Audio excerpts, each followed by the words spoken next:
Like when I see Sue and I see what's his name? Andrew Weissman. When I see Andrew Weissman, I'm like, all right, this guy's he was part of the Mueller team. Lisa Rubin. He's an expert. There's Lisa some people Rubin, that are experts that I go, okay. And then you got these on, or a rapper thanks Ari Melber. I go, what? This is not the fucking news. What are you guys doing? The other thing they is, make us look bad. They really do. During the debate, when they fact checked him, they didn't really fact check him. First of all, he fucking lied like the entire time he lied, so it's impossible. They just crazy checked him. The fucking insane shit. Yeah, they did crazy shit. No one. The guy said no one's eating pets. He's like, he kept interrupting me. You said people were eating dogs and cats. We checked with everybody in the world. That's not true. If Grandpa said that, we would have actually called a medical professional to evaluate him. Yes. You douchebag. He also said the other crazy shit he said. He kept crime. Can you bring up crime stats? It was reported yesterday. Our friend Texas Paul. Lowest of all time, right? Lowest. Not of lowest all time. in like the last 30 years. Yes, lowest. Violent crime has dropped 12%. Murders have dropped. Even normal crime dropped 3%. Like its crime is down. And I want to point this out. If immigration is a problem and the immigrants are causing all this crime, how is crime dropping? Right. Wouldn't you think there'd be more crime after we have these immigrants? Yep. But that's not happening. And to everybody who keeps talking about this immigrant shit, we were designed as a nation of immigrants. The entire plan, everybody who's here, if you look like this, unless your name is whatever your name is, if it's that, then you are no, we're leaving that. But if you look like this, or you came from another country at any time, you're an immigrant. Your family's an immigrant. And I love that these people that were here and their entire families are immigrants and they're still bitching about immigrants. Motherfucker, just because you were here earlier, you don't get to change the rules of America. You don't get to change them. Oh, because you were here first, so you get to change the rules? No, well, my family, I say this on my new show. I was here, my family was here 400 years ago. So if that's the rule, then you need to get the fuck out of my country because it's my country. I feel like other people made better use of their time that came later, though. I agree. The Tituses. There was the Tituses did. We did nothing. I'm doing a new bit about we didn't own slaves, and not because we didn't want slaves, but because we couldn't afford slaves. But there was and also we didn't own a farm, so we didn't really need slaves. But at one point they were like, we got to catch up with these guys. Guys, we don't have enough. Let's pitch in on a slave. Can we pitch in on a slave? We're all kicking a little bit. We can't get a real slave. But maybe we can get a disabled slave. Maybe like one with like a little person with one arm. And then we didn't have any work to do, so we basically paid for a guy to hang out with.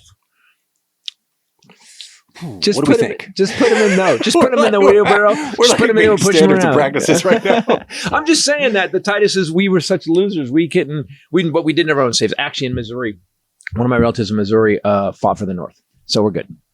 I told you guys. We didn't want my slaves. Relatives did, and my great grandmother would whisper his name after she was going upset. into the back bedroom and shutting the door. It was like a thing, I guess, in the South. But yeah, he left to go fight for the North because most people knew, even though a lot of people now argue, that it was about owning slaves. And your family was embarrassed. My family did not own slaves. They were embarrassed that you fought for the North.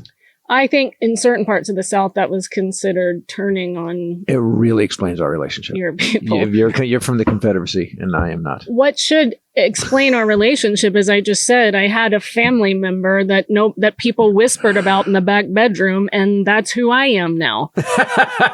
Except they don't whisper; they text angrily and then leave their phone at my grandmother's house without a passcode on it. And my sister is curious, and that's all I have to say about that. Yeah, that was a fun weekend. You know what they said? Praise God. I'm trying to watch Murder, She Wrote. That's the other thing about history and the news. Trump displays every historical, whatever earmark of Hitler, other dictators. Yep. He uses old playbooks that are racist, like ripped right out of the poisoning the blood handbook. of America is literally out of the Hitler said this, poisoning the blood of Germany. Immigrant Jews are poisoning the blood of Germany. And can we talk about the Jews thing again? Oh, God, he just said at what was supposed to be an anti-defamation, anti-Semitism thing, he said that if he loses, it's on the Jews. It'll be the Jews' fault. If I lose this election, it'll be mostly because of the Jews. He said that. He said that speaking to the Jews. He Semitized He said at it the in French. anti-Semitized. He Semitized. He Semited. He Semited. He Semited. Yeah, right. My uncle, who you guys have met on the podcast, who's Jewish, and that's another long story. He's the other one that they whisper about in the back bedroom. That's why he and I get along. He's Jewish, and his wife is Jewish, and they have Jewish kids. And he That's is how that works. so clear on how horrible Trump is for Jewish people. Mhm. He is not confused by the Jedi mind trick of moving the embassy or anything like that. And he actually is so you, isn't he? Yes, Because he we was in the gym in New York City last week. Oh no! And there is an Orthodox Jew working out that he overhears with his trainer telling him that he supports Trump. And my uncle confronted him about it in the gym. Yes. And was like, how can you? And I guess the guy left. It was a whole thing. Sure, but I guess I'm getting yelled at. I'm leaving now. I did. Dear God. No, we're not. So I've been thinking about this a lot. So the Jews have been attacked for 1,200 years before Christ. So it's a long time. Now, my question is this. If the Jews run everything, how come they keep getting attacked for 4,000 years? If the Jews were in charge, wouldn't they not get attacked? If the Jews were in charge, wouldn't they actually have been able to stop Hitler? If the Jews were in charge, wouldn't none of this have happened and they would just be running the world? We'd be talking to President Shmuel right now. But it's this bullshit that people need something to point out. And it's immigrants right now. Immigrants, by the way, over 10 years bring $7 trillion into the economy. Immigrants, by the way, every year bring $1 trillion in taxes. Every 10 years. So do me a favor. When you keep talking about immigrants are costing us jobs, if your job is something an immigrant can take, because the Pilgrims came over to America the same reason the immigrants did.